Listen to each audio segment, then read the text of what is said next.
Hello, everyone. Welcome back to the AAS YouTube, and we are here with the AAS Scientific Editor Series, and I'm super happy to have Shadia Habbal with us today. Hi, Shadia. Hello, Tim. How are you? I'm fine, thank you. Where are you? I'm currently in Honolulu, Hawaii. I'm in my office at the Institute for Astronomy because, we're allowed to come in as faculty and it's quieter than my neighborhoods. I prefer to work here. Okay. Is the university generally open these days, or just little? No, it's closed to the public, but non-essential, essential people are asked to come in, and non-essential, it's up to them. Especially faculty and students are allowed to come in, but any other people, they have to have special permission.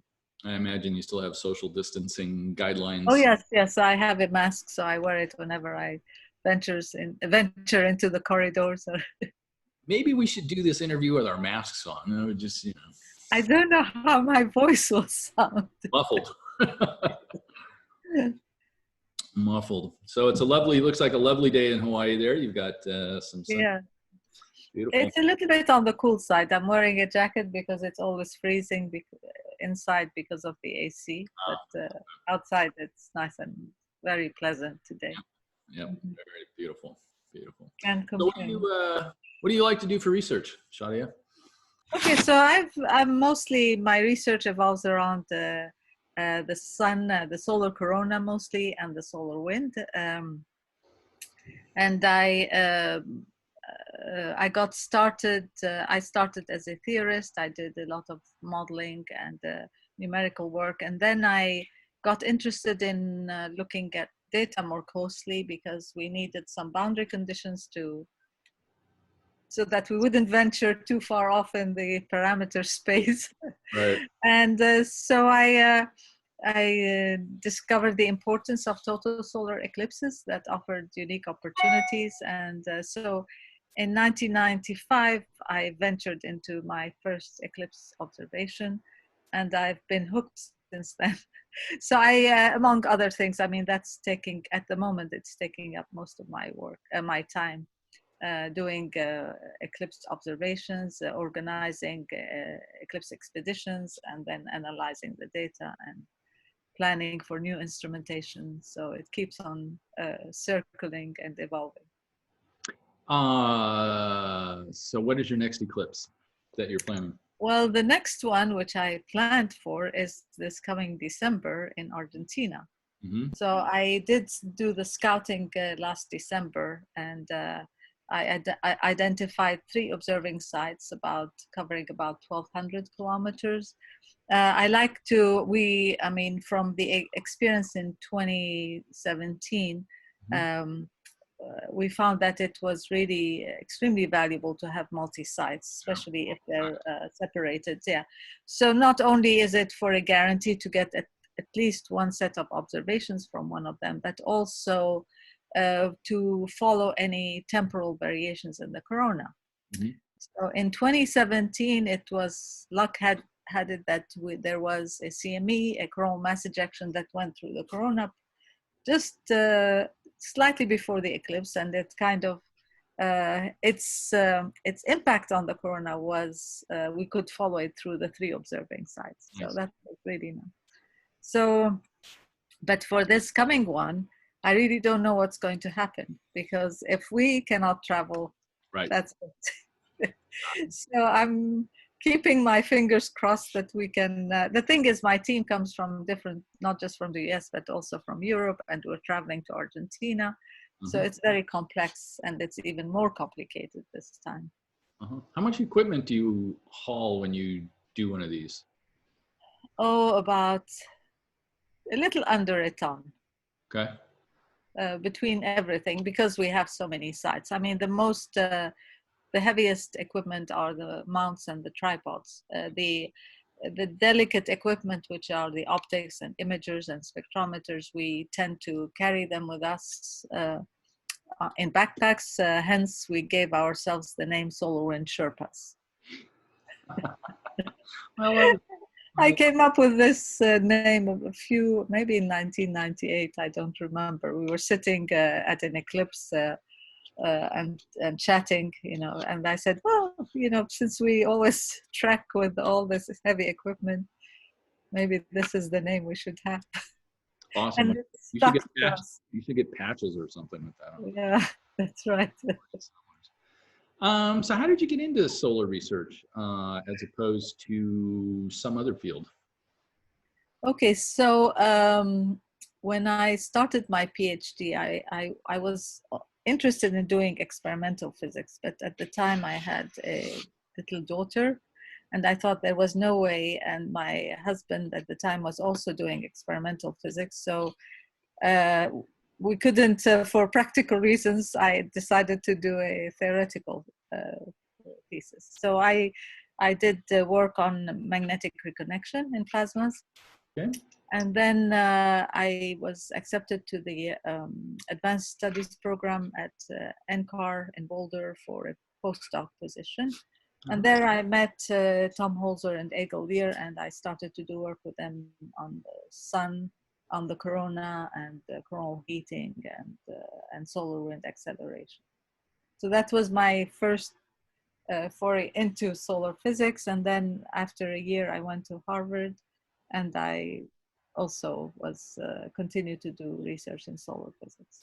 But at Harvard, I started to, I was exposed to the data from Skylab. I got, they hired me to actually analyze data. So that's what I did in addition to my theoretical work.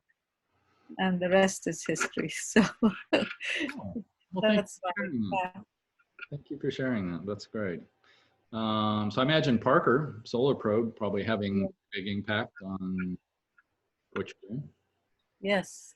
So I was involved in the early 90s in one of the incarnations of the Parker Solar Probe. It was a much smaller payload than, well, it's probably the same size now with this one that's not very big. But for some political reasons, I mean, it was put aside for and the concept of the stereo spacecraft was adopted by the community because they felt that they would get more data. Mm-hmm. At the time when I was involved in it, it was just one pass through the corona, very close. Okay. And we were trying to also have some kind of imager, thinking that we were so close we had to see the corona. So the community felt, well, it's too little data for an expensive mission, although it wasn't very expensive compared to nowadays. But that was, so I know I'm very excited about the Parker Solar Probe. And what's even more exciting is that some of the measurements or features they're seeing in situ are directly linked to some of the features we had discovered in the eclipse observations, mostly plasma instabilities, waves, and so on. So we can, now we're planning on trying to make the link between the two. Yep, very cool. Cool. So shifting gears a little bit over to the journals a little bit. What is your history with the AAS journals? Okay, so when I started in my field of research, the solar wind, the readership was mostly from people who read the JGR or AGU journals. Mm-hmm. So that's where I published most of my earlier work. And then little by little, I started to publish in AppJ, and I don't regret it because then JGR went through a terrible period when I was actually one of the editors for solar and heliospheric physics. It was a transition, and it was, in my opinion, it was very poorly managed. The number of publications dropped significantly. They had a backlog of 9 months, and I wasn't very happy with some of the decisions that were made. Anyway, but I had to continue as an editor to do my job. But I haven't published in JGR for a long time now. Most of all my publications are on AppJ. What was do you remember the title of your very first APJ paper? No. That's okay. Just curious. I don't think I do. Yeah. So when did you become a scientific editor for the AAS journals? In 2012. 2012. Okay. Yeah, Been doing it 8 years now. almost 8 years. Yeah, time flies. I I'm didn't flying. expect It's it. fun for sure. Yes. Um, I'm always interested to ask why people become a scientific editor, whether it's for AAS journals or JGR, because different people have different motivations for why they want to do Yeah. scientific editing. So if you want to share, what Yeah, I was mean, your for motivation? me, I felt it was a service to the community. Okay. I thought with, you know, well, it takes a certain personality and some people skills. I mean, you have to be diplomatic in your interactions with people and you know, use logic and common sense to adjudicate and so on. Uh, so the first time it was with JGR, and I served for 4 years, and then that was from around 2002 to 2006. Okay. And then in 2012, when Ethan called me and asked me if I would be happy, would be willing to serve, I was excited to go back to being an editor, and especially for ABJ, it was even a bigger honor for me. So I accepted it. Awesome. Very good. Um, roughly how many submissions do you get a week? Anywhere between 3 and 5. Okay. Okay. And we had the special issue for the Parker Solar Probe. Yep. That number went up significantly, but that was for a short period of time. Mm-hmm. Mm-hmm. So what in your editorial view, what makes for a good solid submission coming in the door? I think for me, I think it has to have the paper has to have somewhat of an attractive title that's self-explanatory, a clear and comprehensive abstract, and well-prepared figures and captions. Okay. And very often I receive a manuscript and the abstract is so opaque that I return it to the authors and tell them, you have to, it's not just a list of what numerical tools you used, you have to put it in some context, you have to explain why you did the work. So I ask them to rewrite the abstract before I send it out for review. Interesting. I've never done that, but well, I feel it's not fair to the referee to, you know, to send something so obscure. And besides, when you're contacting referees and you send them something that's, you know, all acronyms and specific jargon to do, then it's not fair. So fair enough. Wow, I learned a tip today. Thank you, Shadia. okay. A new arrow in my quiver. So do you have any tips for authors that you would like to give, either at submission or during the review process itself, or anything at all to authors? Yeah, I think when anyone submits a paper, I think there has to be a very clear focus. And I encourage people to not have put multiple new ideas in a paper because they get lost. It's better to just focus on one and do it well. And also to kind of, I mean, after all, you're selling your work and you want to have a broader impact on your work. So avoid too many acronyms, avoid assuming that everybody knows, you know, the terminology you're using and define the terms you're using.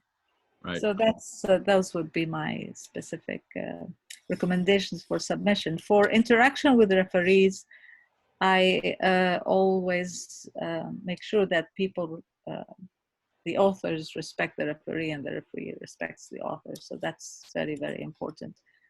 And when there is a disagreement, maybe after the first round, I ask the authors to respond to the reviewer. Sometimes they come back and say, you know, this person has missed our point. I say, well, I still would like you to address their concerns, and then I will see.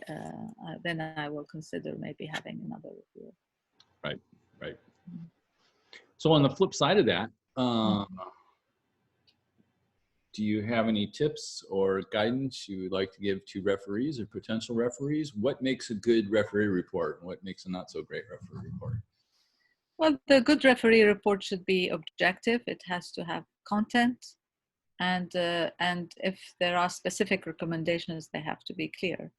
And it's not enough to just have like a few sentences. Oh, this paper is bad, they should revise it. That doesn't work. I mean, Yeah, that doesn't work.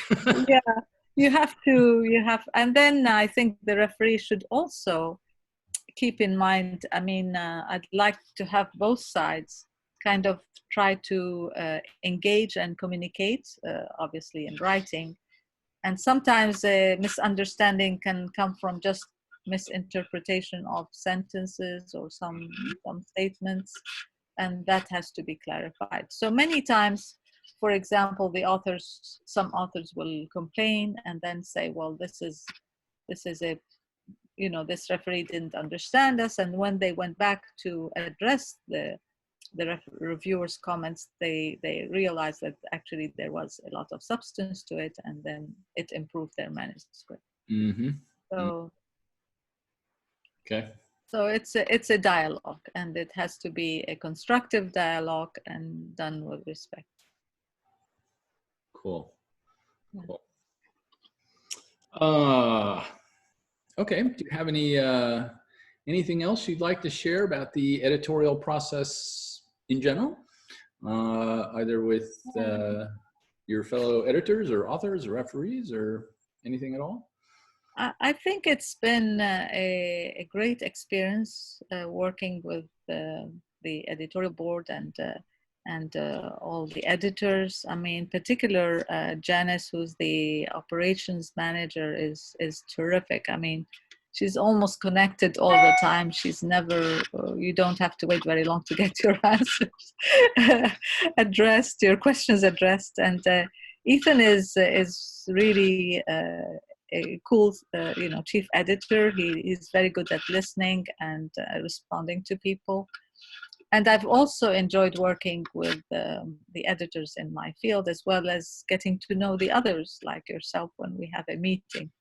So overall, it's been really a terrific experience for me.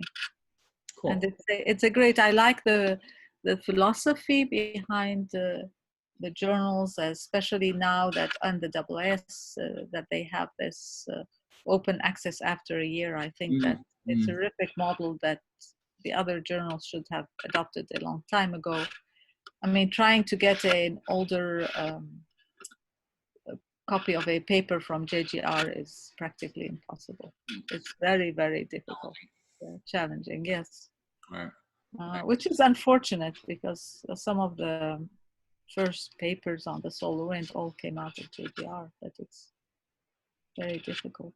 Yeah, yeah. And just to echo your point a little bit about the operations team, in another day or two, we'll be chatting with managing office. We'll be chatting with Janice and Alex. For those of you who just know them by name and would like to meet them, we'll be putting a video up of Janice and Alex. So very good. Shadia, I want to thank you so much for spending a little time today chatting with me about your activities. Well, thank you for asking me. It's been my pleasure. Yeah.